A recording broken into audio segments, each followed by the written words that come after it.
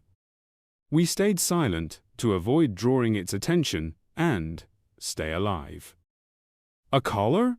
I said aloud, noticing the broken rope lasso. Could this beast be the giant's pet, escaped while he slept?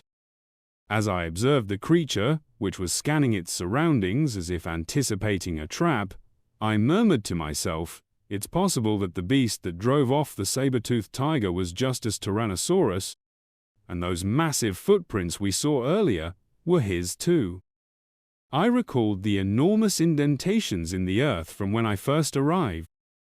If that's true, then the giant on the mountain has been asleep for at least 5 to 15 days, I thought. Let's move around it quietly from the side, I whispered into the bear's ear, careful not to disturb the Tyrannosaurus Rex as it continued to search for the threat it sensed. We stealthily moved through the tall grass, trying to blend in, and after looping around, we reached the edge of the clearing. From there, we transitioned to snow-covered ground and pressed on toward the snow-draped mountain, our original destination. The air grew colder, my breath visible in puffs of steam. I scanned the surroundings, assessing the terrain for the best path forward. We can't go much farther, I decided, noting the thickening snow. If something happens, we won't be able to escape. After one last look around, I concluded my analysis and carefully dismounted from the bear, landing in a snowdrift. We began walking separately, the bear forging a path by compacting the snow, while I struggled to follow, sometimes sinking waist-deep into the powdery drifts. "Don't worry, I'll stay right behind you. I won't leave you alone," I reassured my club-footed companion. "Just be cautious and keep an eye out." As I trailed the bear, something caught my eye in the snow patch with a yellowish hue. Curious, I picked up a piece and chuckled, wondering what it could be. "It smells like something," I muttered, noting a distinct odor. Digging further, I said, "What is that smell?" It wasn't strong, but it felt oddly familiar. "It's getting stronger, you can't miss it," I called out, hurrying after the bear as the scent grew more intense. I shoveled through the snow, searching for the source, and then exclaimed, "Found it!" I beckoned the bear, shouting, "Xiangda, come here!" When I reached the yellowed patch, I shouted louder, "We found sulfur!" Overjoyed, I tossed handfuls of snow into the air like a child. "Perfect," I said, thrilled with the discovery. "There's no mistake this sulfur means we're not far from making firecrackers." The sun shone brightly, its warm rays illuminating and heating the earth. Soon, we returned to our settlement, where the villagers emerged from their huts and slowly gathered around us. "The king is back!" Hunter Yong shouted, pointing in our direction. "Virginia, what a massive bear, King Wyatt!" came cries of awe from various tribe members. "Actually, this big guy's name is Xiangda." I introduced my companion to the crowd. "From now on, he's our friend." "That's so cool," Chong exclaimed, eyes wide with admiration. "I want to be as grand as a king when I grow up," the boy dreamed aloud. "No problem," I replied, sliding off the bear's broad back. "I'll find you a cool riding animal in the future." "Hooray!" Xiang cheered, his voice echoing. "Hooray! Hooray! Hooray!" A thought crossed my mind as I watched his excitement. I can't teach him to ride for free. "Hey, dry these bamboo stalks, they'll come in handy," I said, handing the blonde with horns the medium-length bamboo I'd gathered from the grove. "This bear is so powerful!" A girl with long, light green hair marveled, staring closely at the bear's face. "Can I ride it?" "Of course," I agreed instantly. "My queen." Suddenly, screams interrupted us, and we turned toward the sound. "King!" A figure with blue skin and gills, marked by a light blue stripe, appeared on the horizon, panting. Tell me calmly what happened, I urged the breathless messenger. After catching his breath, he spoke. A massive monster appeared near the shore, he began, voice trembling. It's ferocious, its waves destroyed all the salt on the beach. It's too strong. We can't handle it. Picturing the creature, I tensed. Don't worry, I assured him. I'll go to the beach myself to check it out. The day was clear, not a cloud in the sky, with only a gentle breeze rustling the leaves. I mounted the bear, and we hurried to the scene. When we reached the beach, a grim sight greeted us. Scattered across the white sand were broken tree fragments and the weary bodies of my tribesmen, who had fought the monster. The scene shocked me. Other tribe members screamed, struggling against the beast, but barely making a dent. What a colossal creature, I muttered through gritted teeth, stunned by its size. I'll find out what this monster is. An emerald screen flashed before my eyes, displaying information and an image of the sea beast. Ichthyosaurus, a large predatory marine reptile resembling a fish. Aggressive, egg-laying. This specimen is about 7 meters long, though adults can exceed 10 meters. An ichthyosaurus, I said, surprised by the details and the image of a massive fish with 2 pairs of fins, a long beak-like snout, and grey skin with light brown stripes. We can't let it go unpunished, or there'll be consequences, I declared, gripping the bear's fur as sea winds threatened to knock me off. If we can lure it ashore, we'll win, Shangda, I called to the bear. Got it? A low growl confirmed his understanding. I'll kill you, I shouted, charging toward the beast on the bear. With a running leap, we launched ourselves at the sea monster. Die! I roared, swinging my axe. The cunning fish flicked its tail, knocking the bear out from under me, but I pressed on, undeterred. I drove the axe blade into the creature's back. Yes, yes, yes. I cheered, but my triumph was short-lived. The monster twisted, lunging at me with its gaping mouth, revealing rows of sharp teeth. I quickly positioned myself to block its jaws, preventing it from biting me while forcing its mouth shut. The creature dove underwater, its tail flashing above the churning surface. I hadn't accounted for the lack of air underwater and struggled to hold my breath. Damn, I thought, it's dragging me into the depths. The monster plunged deeper, its ribbed body lined with bony ridges, its bloodthirsty eyes glowing. The needle-like teeth and lack of air overwhelmed me. If this keeps up, I'll drown before it eats me, I cursed mentally. Suddenly, the creature jerked to a stop, startled. On the shore, the bear roared, clutching the monster's tail, preventing it from swimming further. Roar! The bear growled, muscles straining as it lunged at the creature's body, claws bared. Xiangda's sticking to the plan, I thought. I can't give up either. But the rows of sharp teeth loomed closer. I was barely holding on when a shadow appeared behind me. A figure with snow-white hair and bluish skin swam past a girl wielding 2 blades. In a flash, she tore into the monster's mouth, releasing streams of dark blood. The creature's grip weakened, and I was swept away from it. Exhausted and out of air, I couldn't reach the surface. I'm done, I thought as the girl swam toward me. An enemy? My vision blurred, my eyelids grew heavy, and my body went limp. Cough, cough, cough, I sputtered, opening my eyes to see familiar faces and the bear's unwavering gaze. The king's awake, one of the tribe members shouted joyfully. His Majesty has awakened, another shouted. Alan, come here. They called out to the girl seated on a boulder by the shoreline. King Chen wishes to speak with you. The girl turned her gaze toward us, and as I peered beneath the water's surface, I caught sight of her hair nearly snow-white, though tinged with a greyish hue, tied back in a loose tail with strands framing her face. Her skin had a faint blue tint, and where ears would typically be, gills were visible. Her eyes, bright as the sun, seemed to pierce straight through to the soul. She wore only a pair of bandages wrapped around her chest, the other tied at her hips.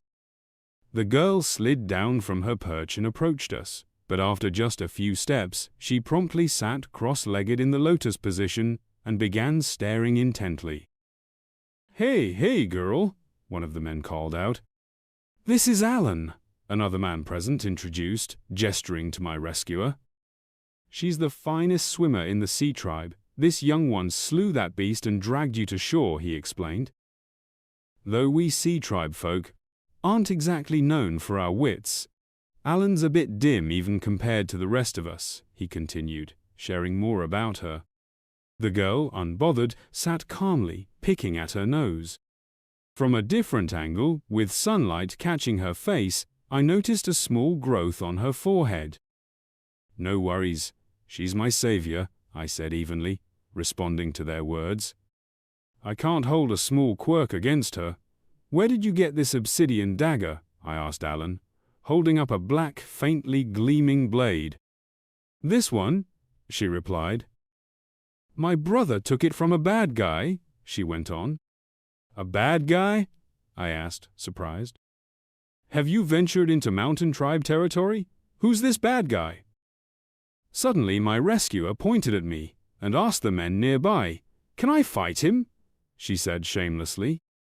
A man with blue-tinted skin waved his hands, signaling it wasn't a good idea, then leaned in and whispered something to her.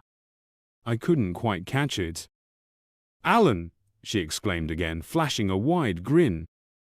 "But you came to aid us, didn't you?" I muttered back. That day, a group of villains had invaded our lands. The girl began to recount, her cheeks flushing with excitement. "I soon lost consciousness. When I came to, Brother Fang and other tribe members were trapped with me in a cave," she recalled, describing how they were bound and confined in a dark cave behind a barrier of sharp, elongated stones, or rather, the massive fangs of some creature. Beyond the barrier, men clad in animal skins and wielding batons patrolled.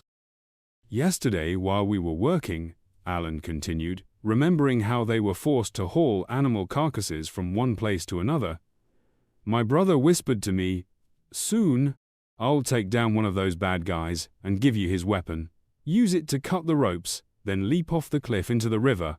Only you can make it out alive,' he told me." Alan had wanted to protest, but her brother cut her off. "Hush, listen to me," he said firmly. They were in a small clearing, under the watchful eyes of 4 guards armed with batons, moving the carcasses of dead game. "After you escape, find Heishi. He's a lucky one, he should still be alive," her brother instructed. "Do whatever he says, got it?" he asked, looking at his sister. "Yeah, that's all," Alan replied simply. Suddenly, a guard behind them shouted, "What the hell are you doing there?" he bellowed, thrusting his sword forward. "It's time," her brother said without hesitation. He hurled the carcass he was carrying at the guard, knocking him down. "Take the dagger!" he shouted to his sister. "Run!" And so, back in the present, the girl finished her tale. "I ran into a huge monster that was about to devour you," she concluded. "That's it," I murmured, processing her story. "In that case, you can return to the camp with me, but first, I'll take you to Heishi." I stood, brushing myself off and straightening up. "Oh, wait, I almost forgot," I said suddenly, a thought striking me. "We need to bring an axe for this monster." I gestured to our massive catch, now tied to my clubfoot with a rope, as we walked along the shore. The bright sun shone against a vivid blue sky, seagulls occasionally soaring overhead, their cries mingling with the sound of waves crashing against the rock. Alan, the men from the sea tribe, and I moved forward, our catch in tow. "Heishi! Shigu!" I exclaimed, spotting my fellow tribesmen who, as it turned out, were coming to meet us. "This is the king!" they shouted back. "Shigu," Alan called out, equally surprised but clearly pleased by the encounter. "Why are you all together?" they asked, curiosity piqued. I just placed my hands on my hips, grinned foolishly, and said, "It's a long story." So there we stood on the beach, me, Alan, our escorts, Shigu, Haishi, and the clubfoot dragging our enormous prey. "So, about 10 people from the tribe, including Fang, are still alive," I said, trying to absorb the news Heishi had shared. "We have to free them immediately," he declared, panic rising in his voice. "Saving people is important, of course," I agreed, "but don't I need saving too?" I shot back. Just then, we noticed a column of smoke rising from the mountains. "A lighthouse on the western mountain, what's happened?" On a bright, sunny day, everything seemed to be going smoothly until a plume of smoke rose from the mountain's base. I pointed out, with a hint of frustration, that mere animals couldn't possibly ignite a beacon. "What's happening here?" I muttered, deep in thought, as the leader of the mountain tribe departed. I recalled his parting words, "Deceiving others isn't my way. I'll settle this with you later." His tone hinted at vengeance. A sudden realization hit me. Had the mountain tribe launched an attack? I was bewildered, tension gripping me as I pieced together the situation. This isn't the time to lose composure. I need to investigate myself, I decided. "Escort them to the coastal stronghold while we bolster our defenses to fend off any assault," I ordered swiftly, turning to Shigu. "You can count on me," he replied instantly, setting off without delay. "Alan, head to the western mountain immediately and set up an ambush with the patrol team," I directed, already shifting my attention to Haisha. "My savior, don't act recklessly. Wait for me near the trap zone," I called out, quickening my pace toward the disturbance. Haisha's voice trailed after me. This time, I won't let emotions guide me. I rushed as fast as I could, a fleeting thought of dread crossing my mind, praying nothing catastrophic had occurred. Time dragged on, and the smoke continued to billow against the clear sky. It took a while, but I finally reached my settlement, where my tribe's people were gathered. "Zhao Wang," I called to the queen. She responded instantly, her voice rising, "King, you're back?" A shy smile spread across her face as she asked, "That beast on the shore?"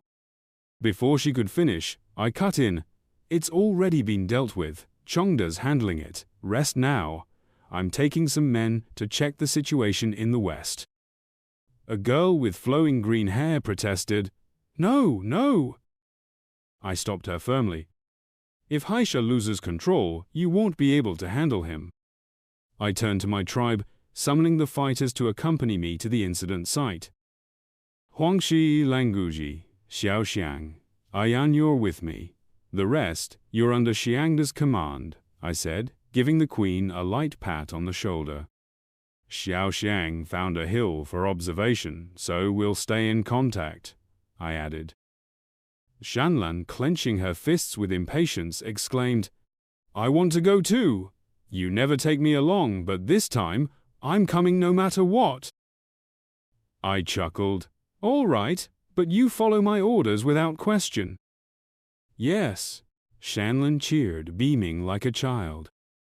"Liu Tang, stay and guard the queen," I continued. A brief nod was his only response. As the sun began to set, the sky and landscape took on a golden hue, as if draped in a warm veil. The tension grew with each passing moment. We set up our ambush and waited for the perfect opportunity. "Who's where?" I whispered. Huangshi and I crouched in the bushes, Xiao Xiang perched on a tree branch, and Ayan took another. We held our weapons ready, waiting for their approach. "Your Majesty, they're here," Huangshi whispered urgently. I gave a subtle nod in acknowledgement. It was indeed the mountain tribe's leader, flanked by his followers, a man with tattoos and bandaged hands, 2 swordsmen carrying torches to light the way, a short boy, and a towering figure matching the leader's presence. The mountain tribe's king halted abruptly, raising his hand. "Stop," he commanded his group. Peering into the forest, he called out, "I know you're there. Come out, and we'll settle this with a duel." Did he sense the trap ahead? I wondered. It was odd for him to pause and address an unseen foe. "You can't trick me," he continued, his voice steady.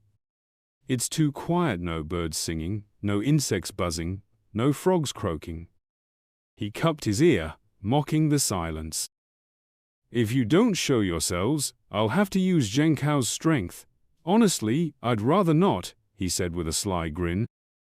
Silence followed, not a single leaf stirring. We can't hide forever, I thought. After his words, Huangxi, Languji, and I stepped out from the bushes. From the lake behind the mountain tribe's leader, Haisha and Alan emerged, encircling them. We closed in slowly, tightening the space between us. The mountain tribe's king remained unfazed. "Perfect, equal numbers. We can fight fair," he said with a grunt, lunging forward with his sharpened sword.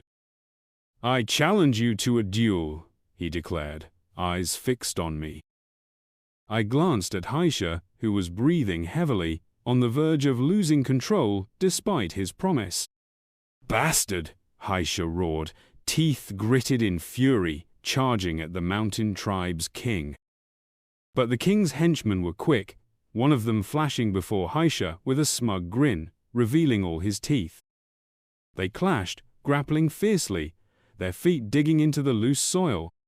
A yell and the grinding of teeth echoed as Haisha collided with a bald, tattooed man. "Someone's eager," the mountain tribe's king sneered, ordering his subordinate, "Mutsi, go play with him." Mutsi, grinning, tripped Haisha with a swift twist around his legs, sending him crashing onto a rock by the lake. "Haisha!" I shouted, stunned by the sight. Was Haisha, with all his strength, defeated so quickly? I clenched my teeth, thoughts racing. Iron, quick to act, cut a nearby rope, triggering a mechanism. A massive log, tied with ropes, swung toward the giant in the mountain tribe's group. The makeshift battering ram struck him, but he barely flinched, standing with an impassive expression. He casually pushed the log aside, revealing only minor scratches. "Damn!" I cursed silently.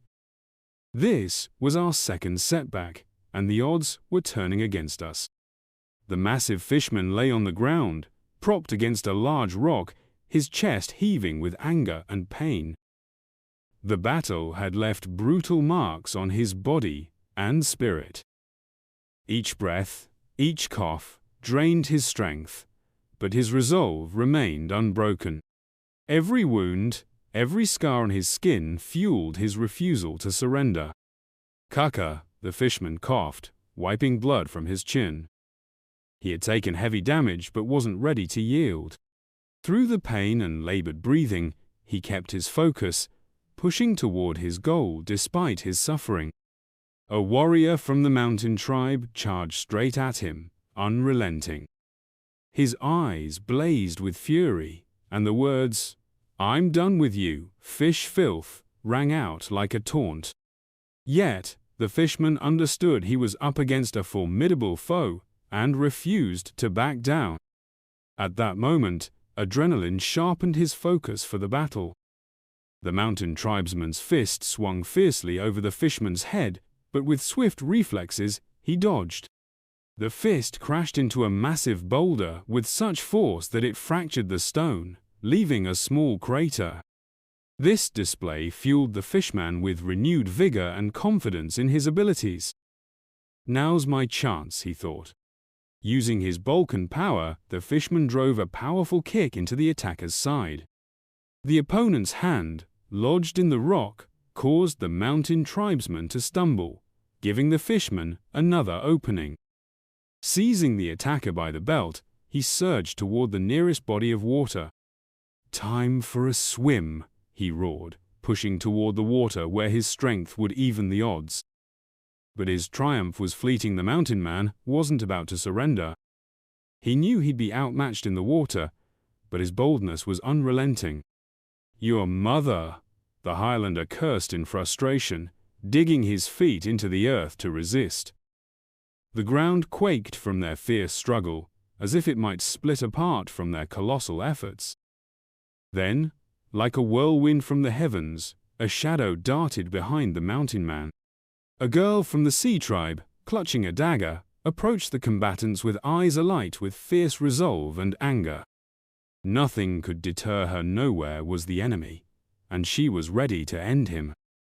Her arrival bolstered the fisherman's spirit, granting him the strength to press on despite his weariness and pain. The fight had just entered a new phase, its outcome now even more uncertain. In an instant, events unfolded so rapidly that the mind could scarcely process each moment of this epic clash. The mountain tribespeople watching the skirmish were gripped by their emotions, not just observing but living every motion, every detail of this drama. The bold and determined sea tribe girl rushed to aid her ally, her aggressive move catching attention. One of the towering Highlanders, a figure straight out of legend, loomed like a massive bear. His muscular frame towered over the others as he grabbed a smaller companion like a rag doll and hurled him toward the girl. The moment was as dramatic as a circus act. The smaller Highlander spun through the air like an acrobat on a trapeze, twirling and twisting before nearing his target. Abruptly, he pivoted, extending his arms as if poised to seize the girl. "Get ready," he hissed, relishing the moment. The girl was utterly unprepared for such an assault. The Highlander's strength was renowned far and wide, and this man used the momentum of his comrade's throw to amplify his strike. The impact was tremendous, sending her hurtling toward the water like a missile. She landed in the water, narrowly escaping a brutal collision with the ground. Soon, she opened her eyes to see the smaller Highlander swimming toward her, a smirk on his face. Meanwhile, as a bystander, I felt nearly powerless in this storm of chaos. My gaze was locked on the mountain tribe's leader, who stared at me unflinchingly, as if declaring, "You're not going anywhere." His comrades chattered among themselves, treating me like a trivial sideshow. I knew I couldn't just stand idle, but helping was impossible while the Highlander leader kept me pinned with his gaze, his followers ready to counter any move I made. Then, two Highlander Sklearly brothers began to rethink their approach to the fight. "Didn't the king of the mountain tribe promise us a show?" one asked with a sly grin. "Why did Mookie and Shuhu get to start? Maybe we should take on this guy too." He pointed at me. His brother replied, "Isn't this sport meant for the king?" But the first brother pressed on, undeterred. "Forget that whoever strikes first wins." With unwavering grins, the two brothers grabbed their torches and knives and charged toward me. My objective was clear. I had to act. But moving was impossible with the resolute Highlanders blocking my path, ready to halt me at any cost. I made my choice: resistance. My comrades were prepared to defend themselves, shouting, "You want to fight our king? You'll have to get through us." "Die," the brothers retorted sharply. One took a blow to the side, caught off guard, while the other lost his torch to a precise strike from my warrior.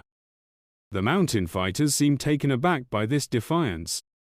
At first, they were stunned, but soon their faces split into grins. These men were no strangers to danger and embraced tough challenges with glee. After a brief pause, savoring the moment, one brother said, "Careful, brother, if you lose, you'll shame yourself." The other brother merely grinned wider. "Let's have some fun," he declared, advancing toward me, ready for a brawl. "Fine, I'll take this guy," the first brother said, eager to spill blood. The shift in events charged the air with tension. I was outraged by the savagery these Highlanders displayed, as if killing was mere sport. They clearly had no concept of mercy. The man wielding a wooden weapon continued his advance, his muscles taut, showcasing his raw power. With precision and strength befitting a mythical hero, he effortlessly hefted a tree trunk we'd set as a trap, now wielding it as a weapon, as if it were a feather.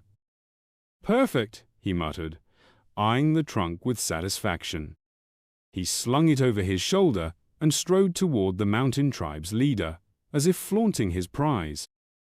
But the Highlander leader was no fool. He warned, "Do what you want, but stay clear of me." "All right," the giant replied cheerfully, veering off toward the spot where Heishi, the fishman, battled a mountain tribesman. This was bad news. Heishi was already on the brink of collapse, lacking the strength to face two Highlanders at once, especially with a giant wielding a wooden weapon closing in, ready to crush everything in his path. "I have to help him," I resolved, my mind brimming with determination. We had to stand our ground. I needed a strategy, and fast. My warriors were shifting into position, bracing to confront the mountain brothers. The Highlander chief kept watching me with a smug sneer as I moved toward Heishi to lend aid. My instincts screamed, "Dodge!" More than intuition, it was a reflex to peril. I evaded just in time as the chief's sword sliced through the air where my head had been. His strike was so swift and forceful, it was like a bolt of lightning. "Ignoring me?" the chief bellowed, losing his composure. "You're looking down on me? That infuriates me." His roar cut through the air as he brandished his sword like a vengeful war god, eyes blazing with fury, ready to end the fight with a lethal strike. Yet my quick dodge gave me another shot. I focused instantly, preparing a counterattack. My warriors were ready to join the fray and back me up. The battle grew even more intense, each fighter driven by their own motives. Meanwhile, Heishi pressed on against the Highlander despite his exhaustion. The giant with a wooden weapon drew ever closer to the combatants. This was a critical moment, and I knew I had to act now. Brandishing his sword, the chief unleashed attack after attack, moving as if dancing through a tempest of combat. His strikes fell like lightning, his uncanny precision making him deadly.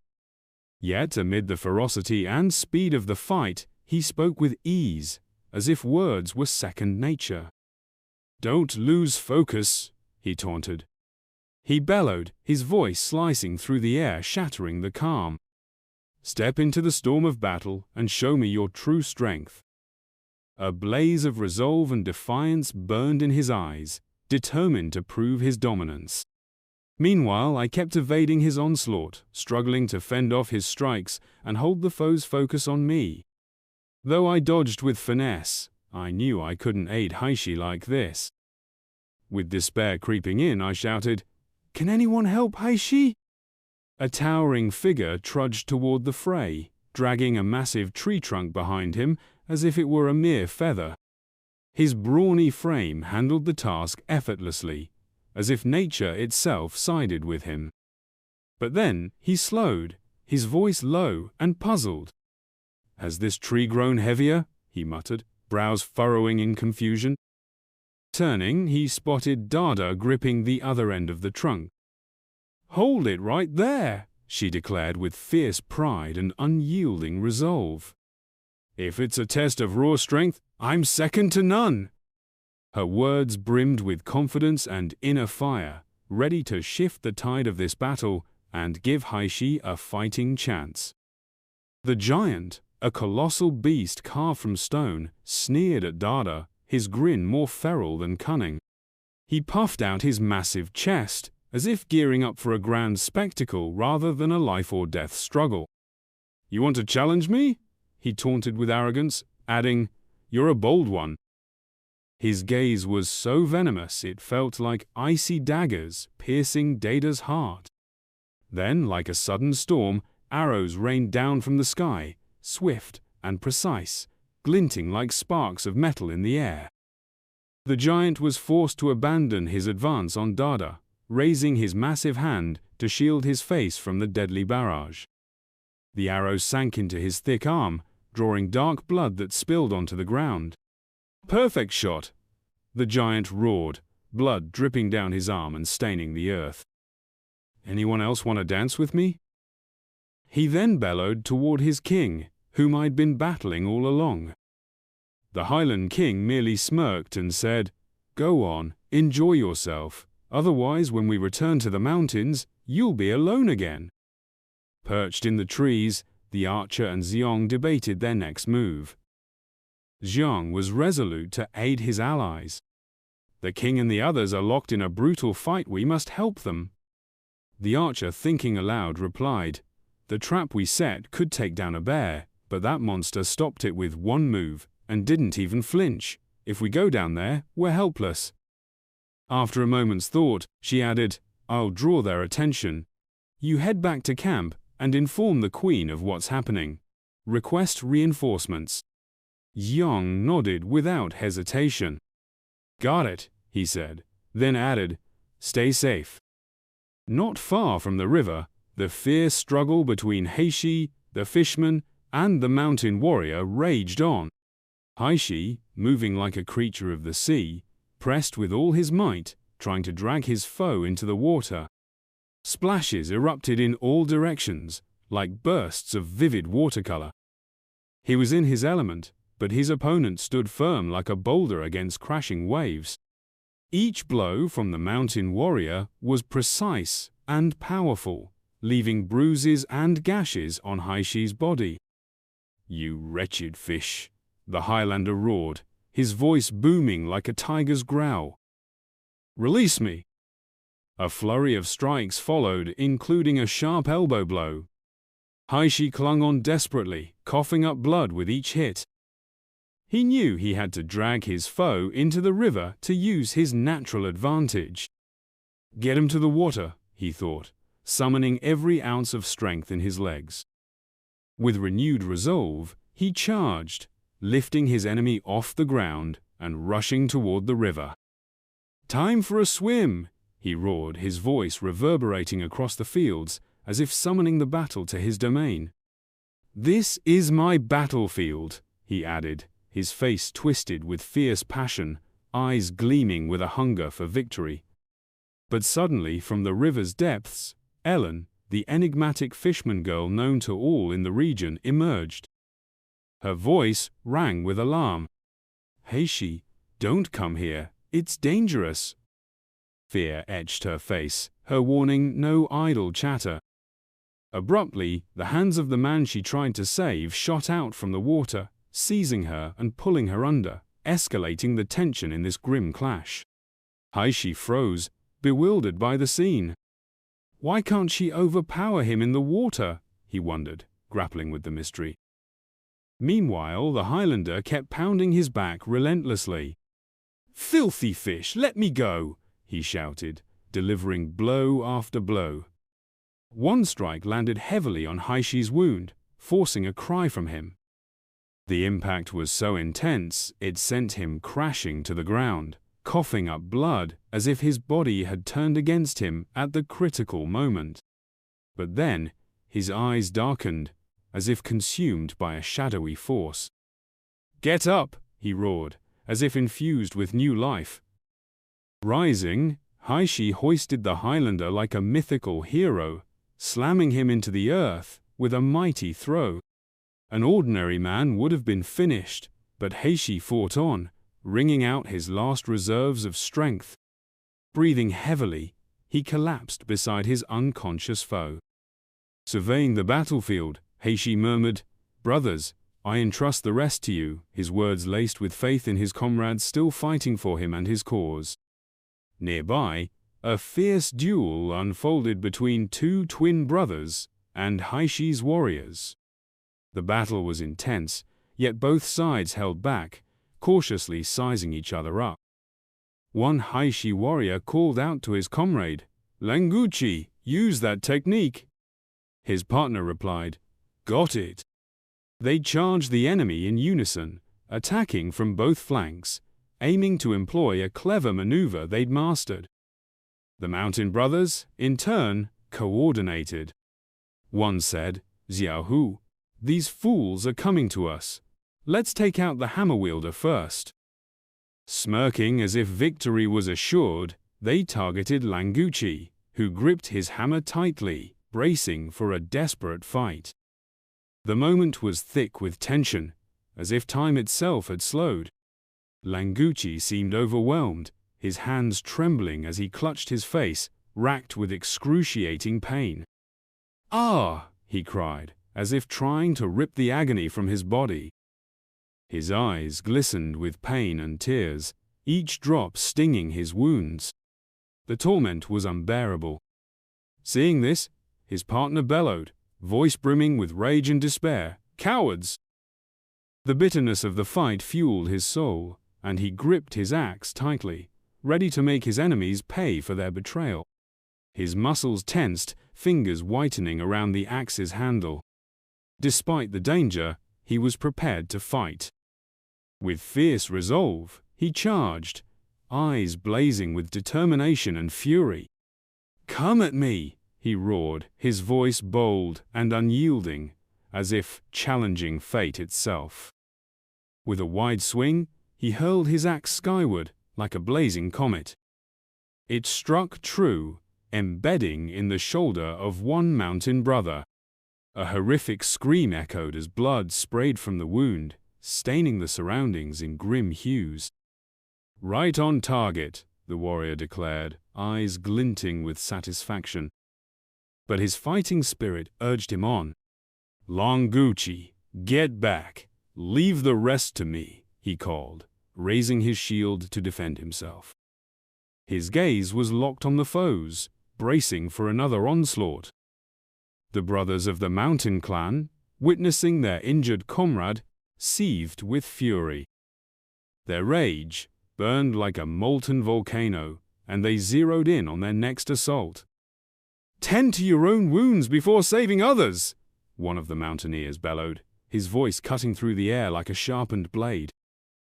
In reply, the warrior clutching his shield studied his adversary's movements, deftly guarding himself as if the shield were an unshakable fortress in this lethal dance.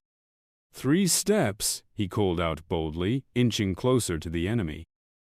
Abruptly, a misstep caused him to miss a strike due to his small shield, and a searing wound, like a blazing inferno, erupted on his side.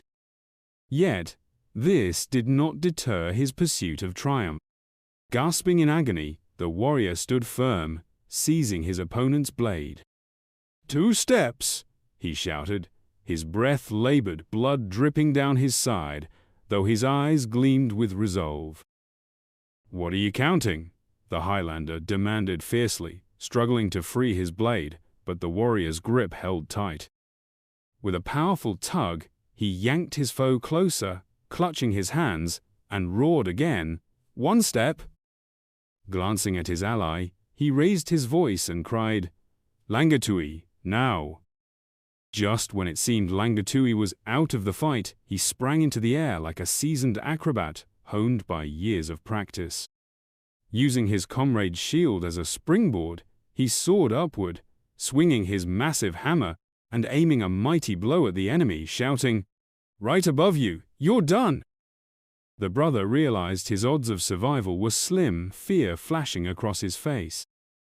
It seemed escape was impossible, but suddenly, the wounded mountaineer brother shoved him aside, yelling, "Xiaohu, get down!" A forceful kick broke the connection between the warriors, but the hammer's strike was unavoidable. The wounded man, an axe lodged in his shoulder, took the full force of the hammer's blow. A sickening crunch of bones echoed. "Brother," the survivor cried, as the tide of battle shifted dramatically.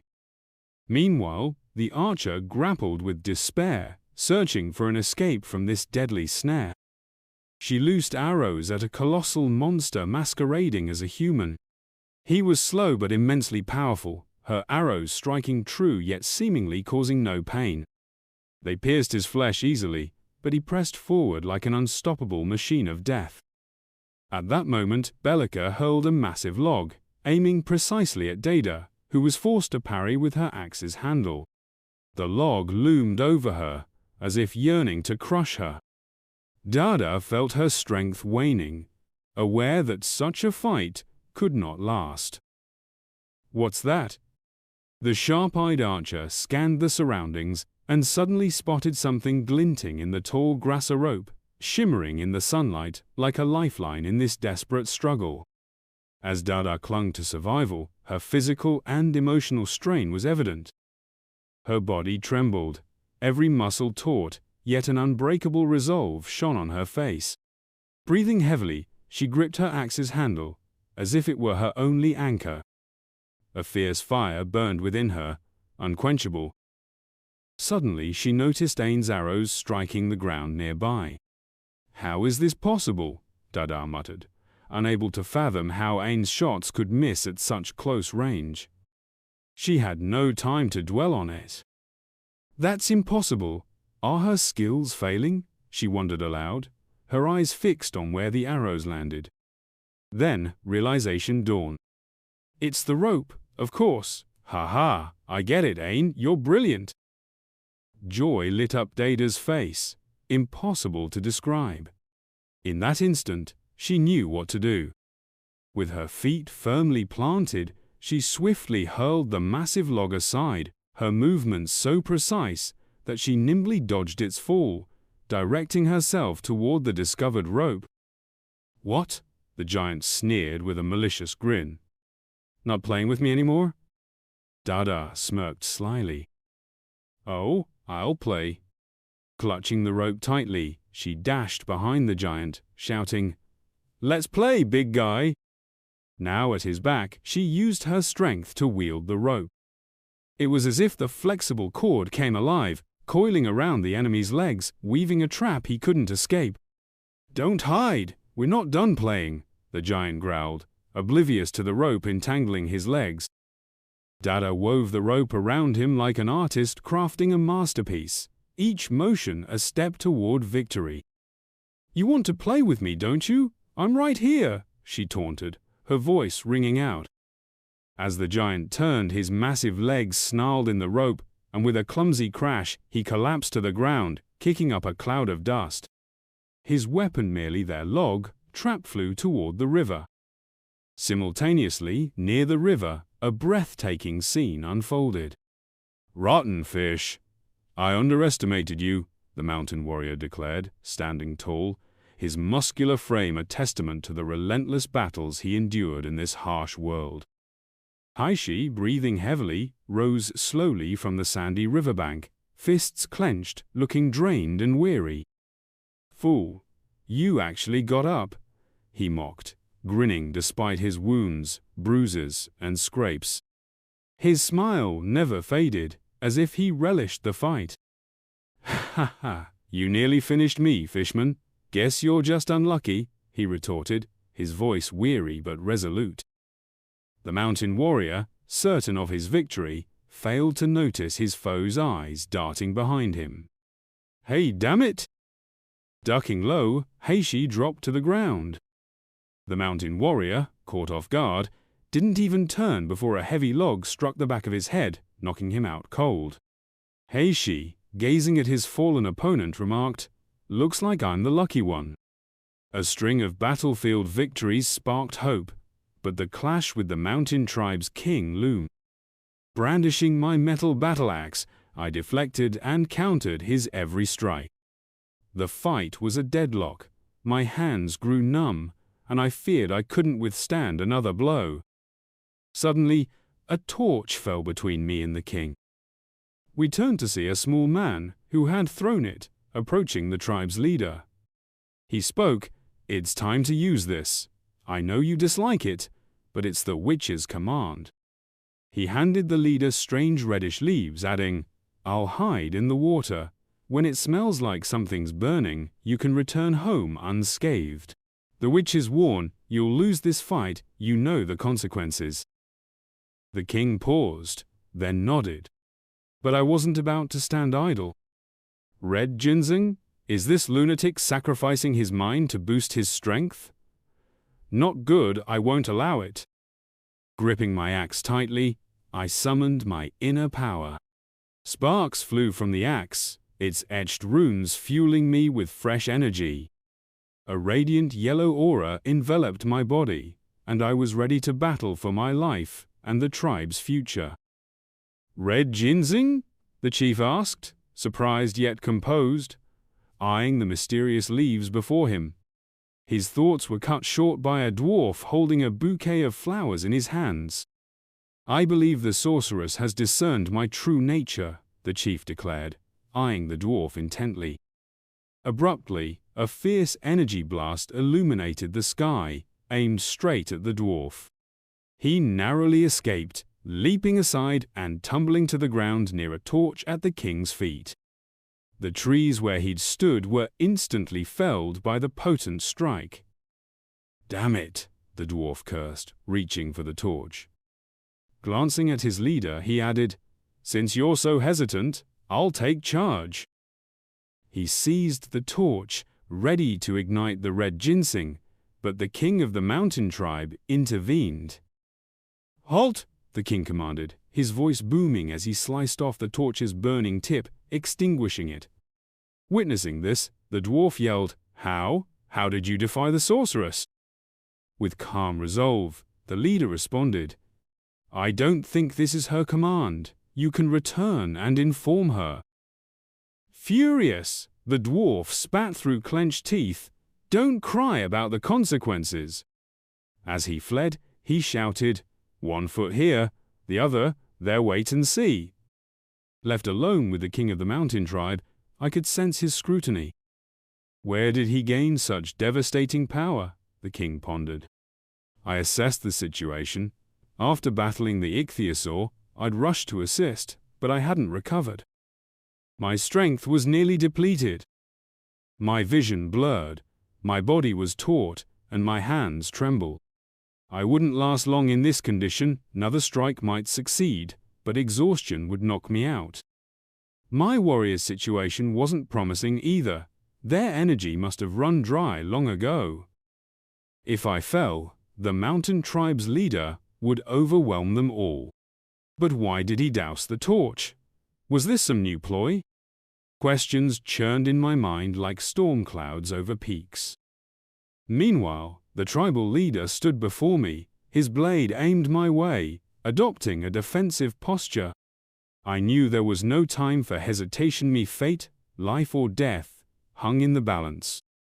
I had to act. No time to ponder. Life or death awaits, so while I have strength, I must end this quickly. My axe clashed with his blade in a flurry of mighty blows. Both of us were drained, yet my power seemed slightly greater. Panting, we locked eyes, our gazes burning with hostility and resolve. Not bad, my opponent remarked. Why didn't you unleash your full strength earlier?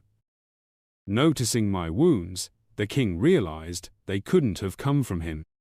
Perhaps my power stemmed from a sacrificial ritual. Such thoughts swirled in his mind. I'm afraid you won't hold out much longer, he said truthfully. I'm at my limit too. The divine power granted by the sorceress is fading. I noticed his hands trembling as much as mine. He continued, There's no way to evade your next strike, so I'll attack with all I've got. A smirk crossed his face as he added, I hope the victor is decided fairly. Don't worry, King Shen, I replied, breathing heavily. If you fall, I won't harm your people. Smiling faintly, I said, It's good to hear that, but promises aren't needed. Ready to fight? I mustered my remaining strength, gripping my axe in an offensive stance. The warrior leader let out a battle cry, and we charged, cloaked in energy, as if collision was certain. Our weapons met for a fleeting moment, energy engulfing us. Then, a massive explosion rocked the clearing, blanketing it in dust and smoke. When the haze cleared, my warriors, coughing and gasping, searched for me. "There he is!" one shouted. As the dust settled, they saw me standing over the mountain chief's body, a vast crater where he lay. Unconscious, he still wore a faint smile, content with the duel. I turned to check on my warriors' battles but couldn't linger. The power from the axe exacted its toller familiar sensation of countless tiny needles piercing my arm, just like when I defeated the Bull King. "Damn," I muttered. "A bit more, and I'm done. You can't wield Pangu's power without a price." I quickly retrieved medicine and tended to my wound. My arm burned as if struck by fiery darts, but I couldn't afford to collapse in shame before my warriors. As I nearly crumpled, something soft and warm steadied me in, my loyal companion and ally. "The leader of our tribe cannot fall in disgrace," she said firmly. With her support, I managed to say, "Be cautious, they still have one more hiding by the river." Ian nodded, assuring me, "Everything will be fine, the allies have arrived." I glimpsed the faint outlines of our warriors on the horizon. "Ensure Alan is safe, then you can go," I reminded her. "The priority is helping Alan." I handed her a vial of medicine. "Yes, trust us," Ian replied confidently. Hearing this, I felt a wave of relief. My eyes grew heavy, closing on their own, and I knew my mind was shutting down.